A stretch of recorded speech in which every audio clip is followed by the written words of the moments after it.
नमस्कार आणि वेलकम.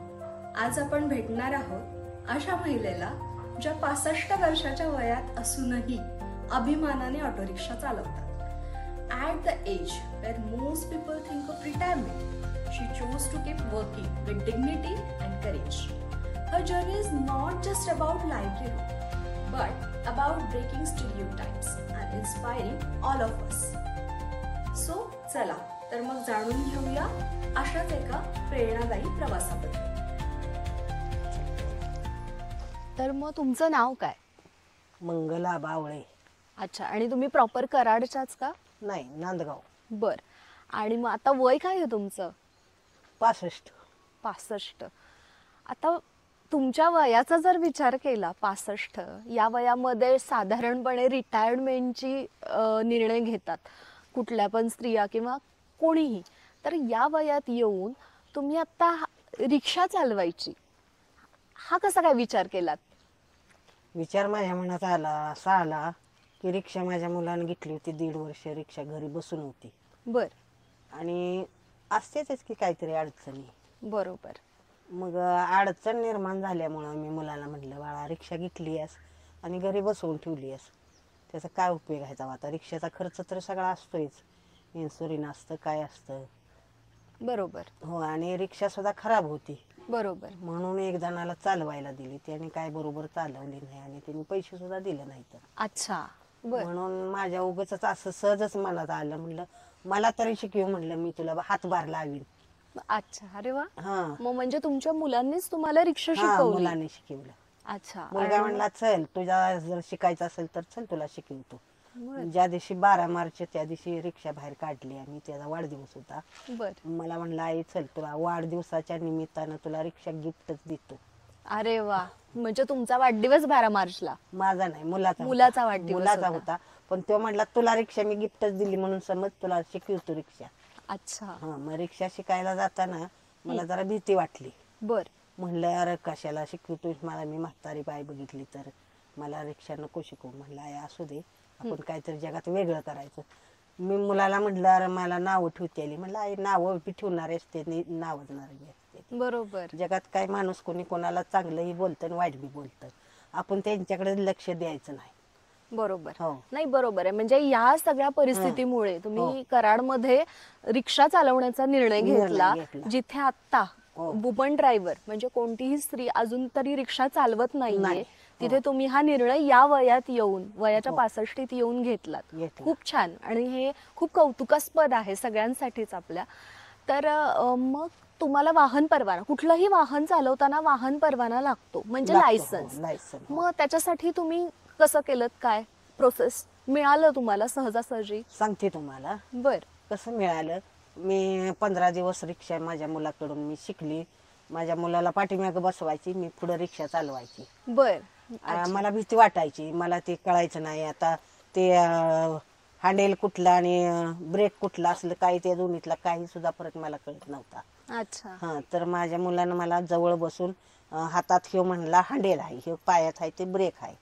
बर. मग असं करून मला 3 दिवस रिक्षा त्यानं जवळ बसून अक्षी बाजूला बसून शिकवली. अरे वा. बाजूला बसून मग मी सगळं लक्षात घेतलं. आता ते हँडलला म्हणायची ब्रेक आणि ब्रेकला म्हणायची हँडल, मला काय समजतंय तेव्हा. मी बांगला जाणारी बाई, बर. शेतकरी, कधी वाहनाच्या शेजारनं सकट गेली नाही. अच्छा. कशाला वाहनात हे. तर मी 3 दिवसात सगळं लक्षात घेतलं आणि 15 दिवस मी रिक्षा चालवायला लागली. मुलाला म्हणलं, तू मागं थांबलास तर मी पुढे चालवीन. हो. बर. मग त्याला मागं थांबायची, मागं रिक्षात बसवायची त्याला, मी पुढं रिक्षा चालवायची. मग त्याला मुलानं माझ्या सगळं मला कायदेशीर सगळं शिकवलं. बाजूनं वाहनं येते ते असं थटवायचं नाही, घासायचं नाही. तुम्हाला सांगते गाडी वळवायला, हे सगळं माझ्या मुलानं मला सगळं व्यवस्थित शिकवलं. रीत तर सगळं शिकवलं त्यानं. बर. मग मी सगळं शिकवून 15 दिवस त्याच्या बरोबर आम्ही 2 जणी रिक्षा चालवायचो. मी चालवायची, तो पाठीमागे बसायचा सपोर्ट म्हणून. बर. अशा प्रकारे तुमचा हा प्रवास चालू झाला. आणि साधारण तुम्ही किती दिवस झाले रिक्षा चालवत गेल्यावर कराडमध्ये गेली. कराडमध्ये बर चॅरिटेबलच्या तिथं कृष्णा हॉस्पिटलच्या ब्रिज पाशी गेल्यावर माझा तिथं मुलाखत घेतली. अच्छा. बर. चालवत असताना मला रिक्षा साईडला घेतली. एक आगाभाई म्हणून होता, अच्छा. त्यांनी माझ्या रिक्षाची मुलाखत घेतल्यावर त्यांनी म्हणले ते आजी तुम्ही कुठलं काय असं तसं विचारलं मला. मग मी सांगितलं मी नांदगावची म्हणून, बर. हे माझा मुलगा आहे, मी रिक्षा चालवायला मला शिकली. मग ते असा प्रश्न आडवा विचारायचे, ते का शिकला, कशाबद्दल शिकला. मला मग जरा अशी मी दुसमाटाचे का शिकला म्हटल्यावर आता काय सांगायचं, काय सांगायचं, काय खरंय. सांगायचं. आता खरी परिस्थिती सांगावी तरी पण हे होतं या. बरं शिकली म्हणलं मी, माझ्या जरा परिस्थिती बी आहे माझ्यावर आणि हौसानं पण म्हणलं. बरोबर. हौस म्हणजे आता सगळा समाज मला चांगला बोलतोय, चांगला मानतोय, बरोबर सगळी आहे. माणसं मला, हौस आणि मला आनंद पण वाटतोय. हा, या करणाऱ्या कामात आपल्याला आनंद वाटतो आनंद आणि मिळतोय. आपल्याला आवड पैशापेक्षा मला आनंद मोठा आहे. बरोबर. पैसे पण मिळते आता आनंद पण मिळतोय. हा. म्हणजे माझ्या कष्टाचं परमेश्वरानं फळ माझ्या चांगल्या पदरात टाकलंय. अगदी अगदी खरंय. नाही बरोबर मग आहे. लायसन घ्यायला हम्म. ते ह्याच्यावर टीव्हीवर ही दिसायला लागली मी, हा, मुलाखत की घ्या. व्हिडिओ घ्यायला लागले व्हिडिओ लोक. हे सगळीकडं. बर. मग आरटीओनं माझ्या घरी 2 पोलीस लावून दिलं. अच्छा. ती म्हणली ते कोण आजी रिक्षा चालवती ना त्यांना लायसन न्यायला पाठवा, हे पत्र द्या त्यांच्या घरी. बापरे. बर. मग ती पोलीस माझ्या घरी आल्यावर माणसाने गैरसमज करून घेतला. काय काय लोक आपले असते तीच की बाजूचे, हो हो. कोण चांगलं असतं कोण वाईट असतं. म्हणायला लागली ती म्हातारी रिक्षा चालवते, म्हातारीने काय केलं त्यांच्या घरी पोलीस आलं. अरे बापरे. हो, बर. असं- अच्छा, अशी असं चर्चा एक चर्चा चालू कानावर झाली. आली. हा, आली. हा. मग पोलीस माझ्या घरी आल्यावर पोलीस म्हणले तर काय नाही, तुम्हाला सोमवारी आरटीओच्या तिकडं ऑफिसला बोलवले, लायसन तुम्हाला काढावं लागेल. बर. अच्छा. मला तिथं गेल्यावर लर्निंग लायसन मला 1 महिन्याचं दिलं. आरटीओ ऑफिसला. बरोबर. आणि परत 1.5 महिन्यानं मला पक्क लायसन दिलं. बरोबर. पण आरटीओनं पण असं लायसन माझा मुलाखत घेऊन हा. सत्कार करून माझं लायसन असं करून दिलं, सगळ्यांना माहिती करून दिलं. अच्छा, म्हणजे त्या ऑफिस मध्ये पण तुमचा सत्कार झाला, तुम्हाला कौतुकाची थाप हो, मिळाली. माझी परीक्षा घेतली आणि परीक्षा घेतल्यावर मी परीक्षा पास झाली. माझे सगळं मला कायदेशीर शिकवल्यामुळे मला सगळं मुलांनी मला तिथं परीक्षा घेतली. मी कशातच म्हणजे ही झाली नाही, चुकली नाही कशात. चुकला नाही. तुमची परीक्षा अगदी व्यवस्थितरित्या पार पडली नियमाप्रमाणे आणि तुम्हाला ते लायसन्स मिळालं. लायसन मिळालं. मग आता मला विचारता येते की तुम्हाला एवढं वय असून तुम्हाला कसं काय लायसन मिळालं, बर. असं प्रश्न काय काय विचारतात. विचारतात. हो, दिलं मला. मी कधी चुकली नाही त्याच्यात परीक्षा घेताना. म्हणजे गाडी चालवून व्यवस्थित रिवर्सनं मागं चालवली, पुढं ते 8 आकड्याच्या ह्याच्यात चालवली. हा, बरोबर. ती एक टेस्ट असते. टेस्ट हा. सगळी ती करून दावल्यावर मला लायसन मिळाली. वा. मग ही लायसन काढायला न्यायच्या वक्ताला आम्हाला एक ते रिक्षा गेटवाला हे होतं, सुनील पाटील. हा. हा. क्रांती रिक्षा गेटवाला सुनील पाटील. बर. त्यांनी मला आरटी पर्यंत नेलं. मला काय आरटी ही ऑफिस काय माहित नव्हतं आणि कुठं जायचं माहित नव्हतं. बरोबर आहे. मग त्यांनी मला नेला, खरंय. सुनील पाटील म्हणून अच्छा. रिक्षा गेटवाले. बरोबर. म्हणजे तुम्हाला कसं आणि मला सगळ्यांनी साथ दिली, रिक्षा गेटवाल्यांनी ही सगळ्यांनी सगळ्यांनी साथ सगळ्यांनी दिली. मला चांगलं. अजून सुद्धा मला ती बरं बोलते ती हा. चांगलं, म्हणजे काय म्हणत नाही ती, फक्त एवढं म्हणते ती की आजी पुढे जाऊ द्या, पुढे जाऊ द्या. मी जाते पुढे, जातात पुढे. जाते पुढे. मग आता काय करायचं, कोणाचा बी प्रश्न पोटा पाण्याचा असतो. बरोबर आहे. त्यांच्या सीटा घेतल्या तर त्यासनी पण म्हणणार, वाईट वाटणार. म्हातारी आता रिक्षा चालली ती आमची सीटा पळवायला लागली असं वाटतं कोणाला बी. बर. ती पण मी मान्य करते की मला पुढे जा म्हटलं की मी पुढेच जाते. खरंय. आपले चालत चालत काय 1-2 सीट गावलते आपली मी नेते. घेता. आणि हा सगळा तुमचा असा प्रवास चालू झाला रिक्षा चालवण्याचा. हो.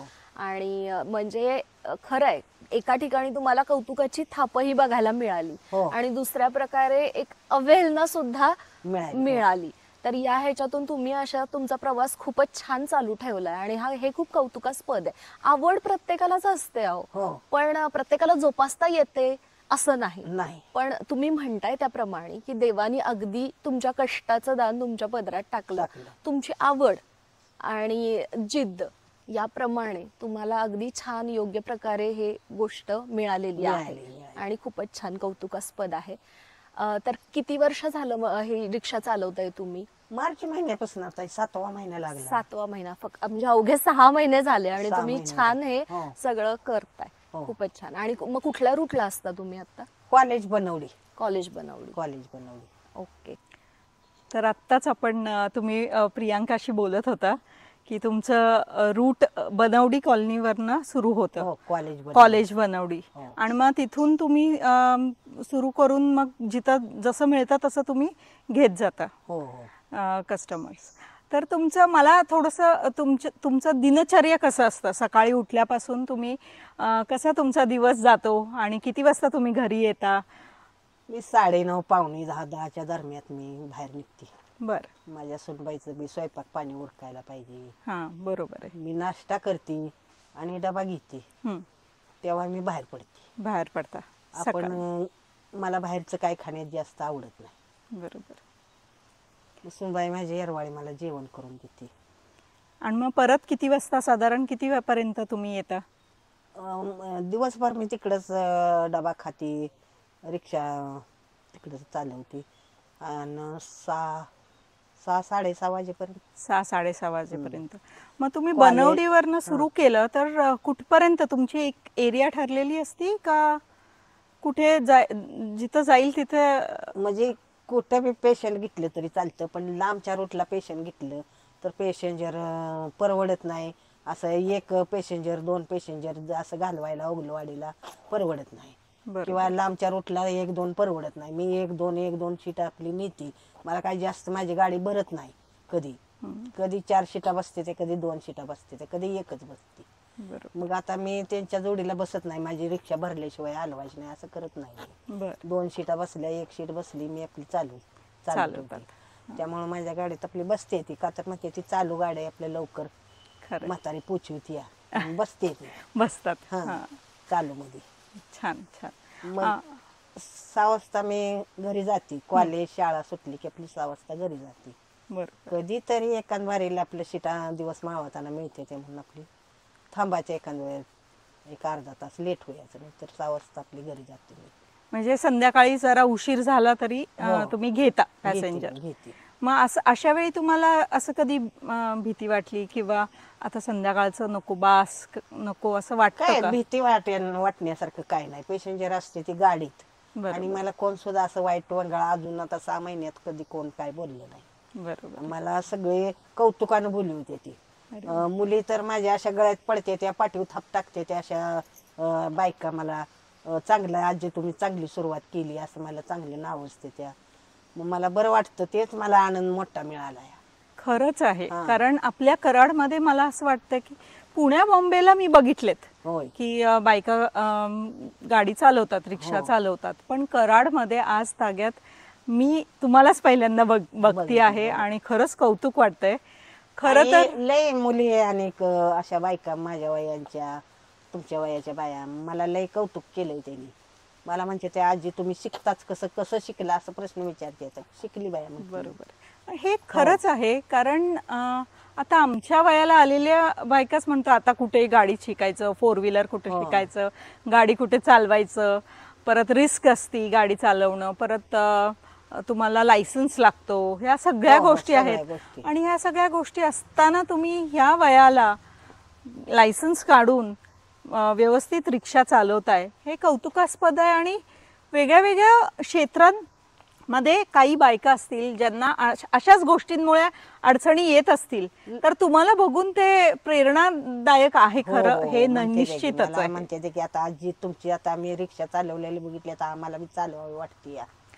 आणि काही महिलांना लय अडचण असते. बरोबर आहे. काम नसते ती, काम नसल्यामुळं लय काय घरातली परिस्थिती सांगता येत नाही त्याची. अगदी बरोबर आहे. हो.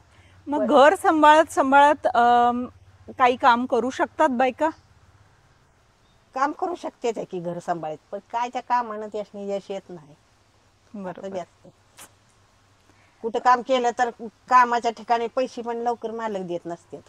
अडचणीत असते त्या बायका. म्हणून आता ही आता काम चांगलं आहे, पण ह्या महिलांनी ज्याच्याजवळ पैसे आहेत त्यांनी सुद्धा ही रिक्षा घेऊन चालवले तर अगदी लय भारी होईल.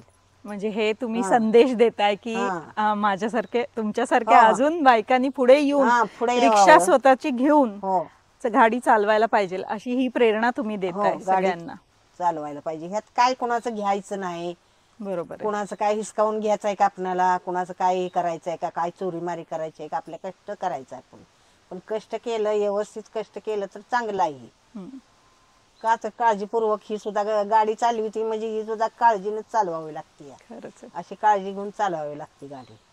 तुम्हाला कधी असं वाटलं का मी थोडंसं आधी लवकरच गाडी घेऊन चालवलं असतं तर बरं झालं असतं? वाटून काय करायचं, वाटतं की वाटतंय. मी तरुण असते का नाही तर त्या वेळेला कसं असतं, योग यायला लागतो. योग नाही, बरोबर आहे, योग अगदी असतो बरोबर. त्याला. योग एक खूप महत्वाचा कशाचा बी योग असतो. योग महत्वाचा असतो. महत्वाचा असतो.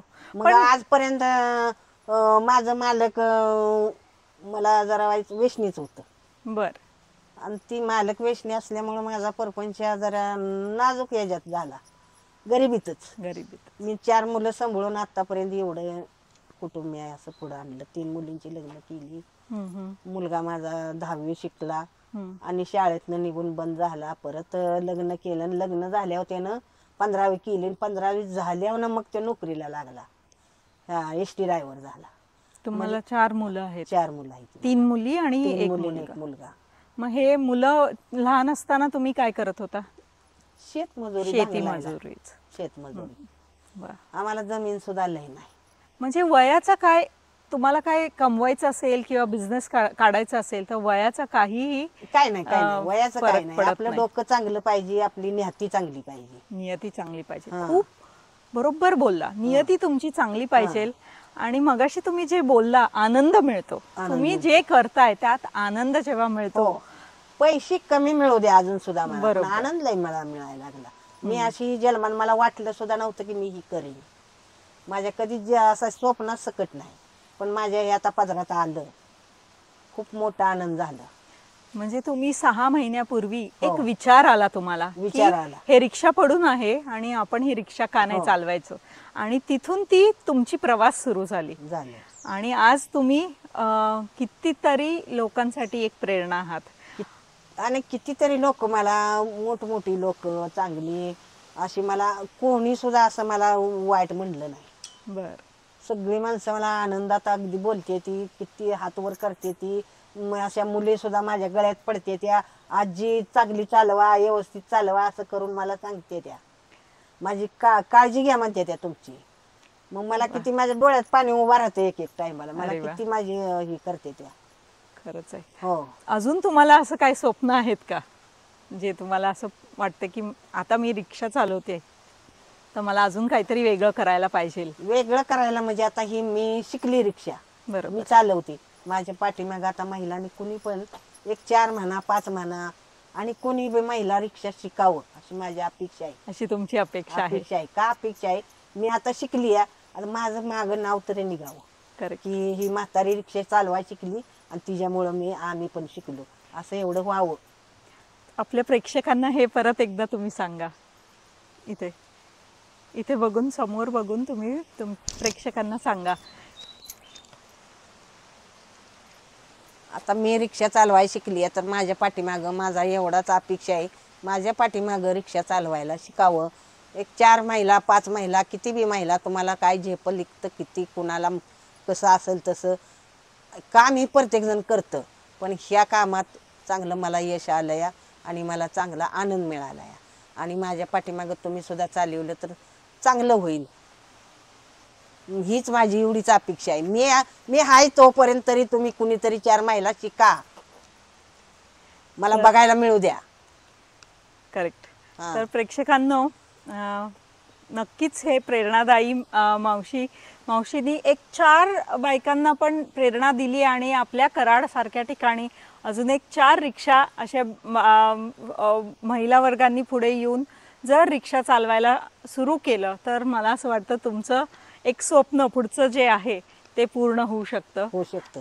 आणि मी हाय तोपर्यंत मला बघायला मिळावं की 4 रिक्षावाले आपले हाय ते, मला मी शिकली आता, ह्या पण शिकले ते, असं मला बघायला मिळावं अशी माझी अपेक्षा आहे, लय अपेक्षा आहे माझी. अरे वा, खरंच तुम्ही म्हणजे मी बोलूच शकत नाहीये की इतकं तुम्ही इन्स्पायर करताय हो. आम्हाला सगळ्यांना. आम्ही तर तुमच्या पेक्षा खूप लहान आहोत. आणि खरंच असंच तुम्हाला उदंड आयुष्य मिळू दे, छान तुमची भरभराटी होऊ दे रिक्षा चालवण्याच्या ह्याच्यात. आणि प्लस तुमचं जे स्वप्न आहे की अजून 4 जणांनी शिकावं, करावं, हे खरं नेतृत्व आहे. आणि एकमेकांना आपणच जर सपोर्ट केलं तर आज जे अडकलेली आहेत घरात, बायकांना अडचणी आहेत, बऱ्याच बायकांना आहेत आणि आज पैशाची गरज आहे. हो. बरोबर आहे. हो. पैशाची प्रत्येकांना गरज आहे. तर अशाच पुढे येऊन काम केलं तर कष्ट केल्याशिवाय पैसे मिळत नाहीत आणि बरोबर. पैसे मिळाल्याशिवाय घरचं काय चालत नाही. त्यापेक्षा कष्ट महत्वाचं आहे, पण कष्ट करायचं कसं, तोला मोलाचं करायचं कष्ट. अगदी बरोबर. खूप छान. नमस्कार. नमस्कार. अशा ह्या मंगल आबा आवळे यांची जर्नी असं दाखवते की age is just a number and determination has no limits. ही कहाणी दाखवते की जिद्दीपुढे काहीही अशक्य नाही. From the driver's seat of an auto rickshaw, she is not just earning a living, she is driving society towards equality and empowerment. आजच्या या प्रेरणादायी प्रवासासाठी मनपूर्वक धन्यवाद. Don't forget to share this story if it has inspired you, because stories like these deserve to reach every corner.